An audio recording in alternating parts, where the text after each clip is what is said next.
Look at the damage, 1.4 million, wow. And look at this, 1.4 million again, it's insane. Hello, it's Rigers. In today's video, let's look on my new dungeon build, because I was running for a long time my old dungeon build, which was centered around primary attack, specifically punish, because as you know, I like Crusader's primary attack, but now it's time for new build with great DPS output. My old build wasn't bad, but neither the best, and the new one is absolute beast. You will see the numbers on the training dummy from my old build and the comparison with my new build. So let's begin. Let's start with Paragon. I am using the Paragon Slinger. These 5 skills, as you can see here, and in fact I am using the Slinger for every PvE content, maybe with some exceptions for Challenge Rift, but it's another story.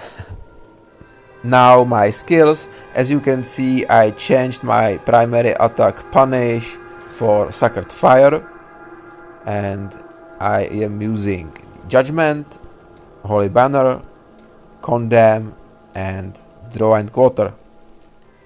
Let's look on my set items, because with my old build I was running 4-piece Vitus and 4-piece Shellbass, but I did a change here and I'm still running 4-piece Vitus, as you can see here, but I am running only 2-piece Shellbass now, and newly I am running 2-piece Angmet. This set configuration can be changed. I mean, you can run 4-piece Vitus, 2-piece Angmet, 2-piece Baron, or 4-piece Vitus, 4-piece Angmet. There's more options. It depends what you prefer more, but because I like Crusader's primary attack, I still want to run 2-piece Shellbass for 15% damage increase to my primary attack. Let's move to my legendary gear. My helm is Arrow Keeper for Holy Banner, and I did a testing between Arrow Keeper and Arrant Ignition, which is Fire Banner, but the Arrow Keeper has higher burst damage and I like it more, so I am still sticking with Arrow Keeper because the burst is insane. Then my chest is Akarat's Rebuke. My shoulders are the new Essence, the Yawning Rose, and these shoulders, guys, are insane. I was running the Falling Sword Luminous Rain for dungeon build, but these shoulders are better. The Judgment, the Fire Judgment, we can say, is really insane. My pants are Galloping Brilliance, and it's for my horse to have the Lightning Horse to be fast in dungeon. You can change this essence if you want the highest damage possible, but I like some mobility, and you will see in a few seconds that my damage is still high enough even if I am running the Galloping Brilliance. Now my main hand is Horn Splitter because I am running the Sacred Fire.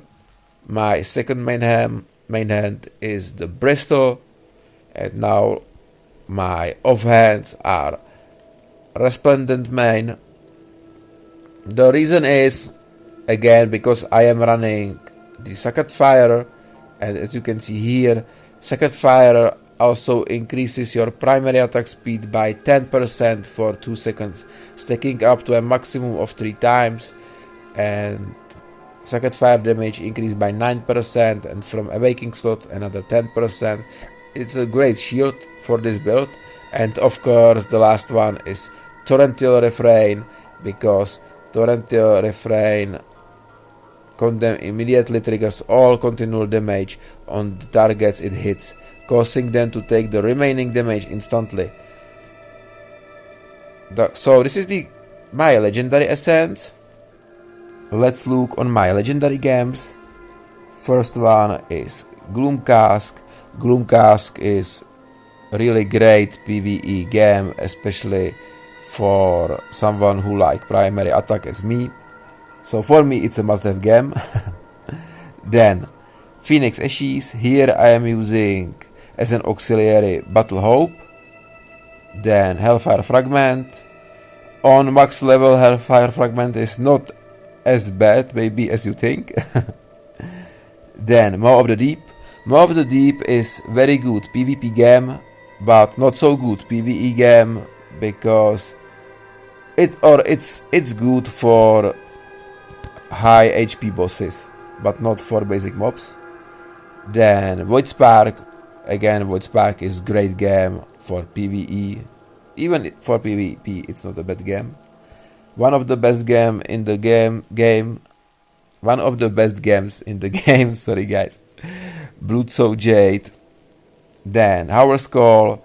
Here I am using as an auxiliary Roiling Consequence, because Roiling Consequence is again one of the best game in the game. And then Starfire Shard. Starfire Shard is best game for PvP, and it's a monster game to take down the bosses in PvE.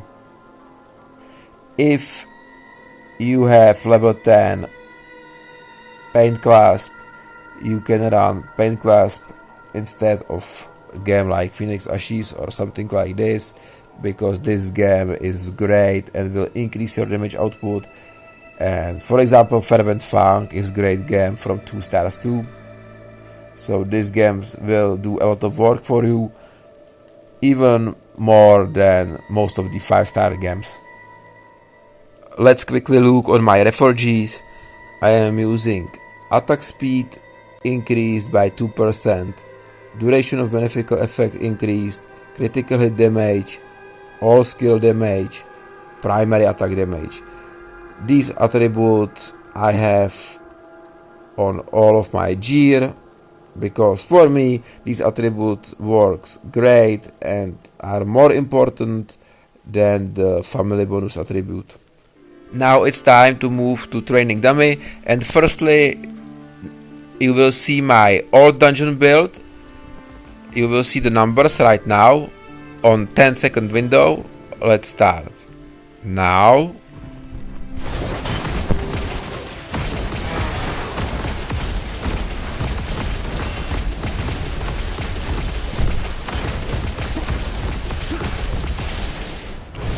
And here are the numbers. As you can see, practically 30 million damage with 3 million per second, which is not bad, as I said, but it's not the great too, but it was enough for my dungeons. Let's look on the breakdown. Punish did 12.6, Falling Sword 1.9 million, Condemn 6 million, 9.2 from legendary games. So these are the numbers from my old build, and now we will test the new one. So I changed the build and now I have my new build. So let's start to 10-second window damage output now.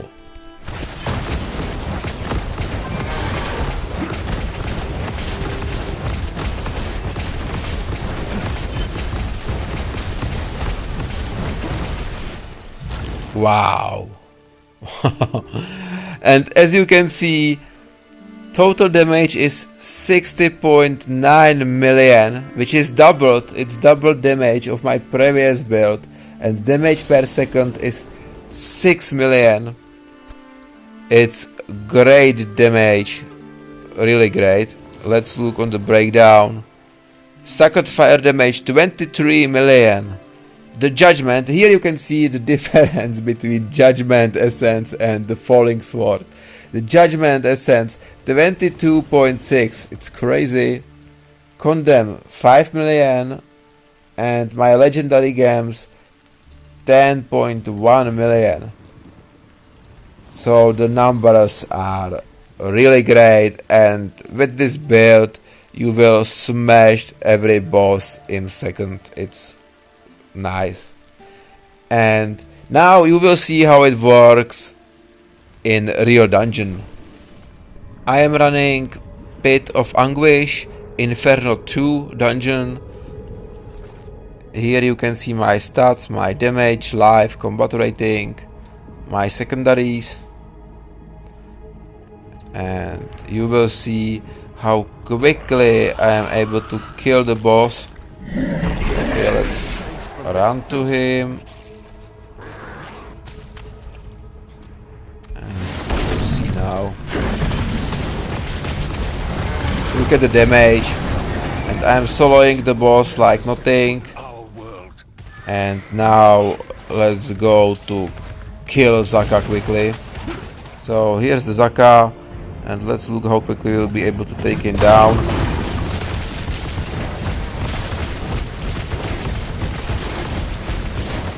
And look at our damage.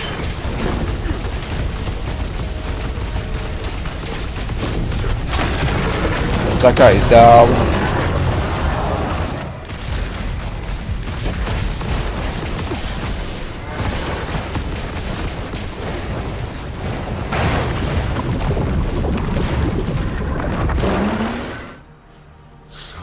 Let's move to the Temple of Namari.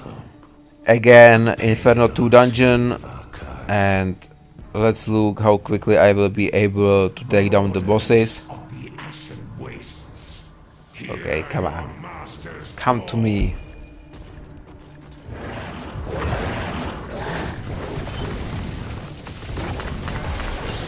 And you can see the damage. The bosses has no chance, and keep in mind that I am alone. Usually you are running dungeon in a party, and my DPS in the party will be even higher. Look at this, he is dead immediately. My DPS will be even higher. I will show you in a second. When I kill the third boss, I will show you why my DPS will be higher.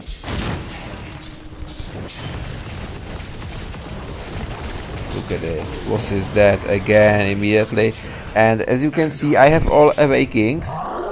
And the third bonus, damage done increased by 1% per party member. In overall, it's another 21% damage increase for me in full party. So then the damage is really insane. And now let's finish Sargot quickly.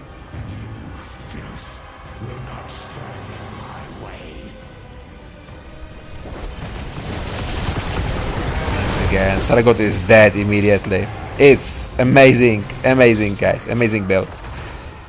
So thank you for watching guys, and see ya next time.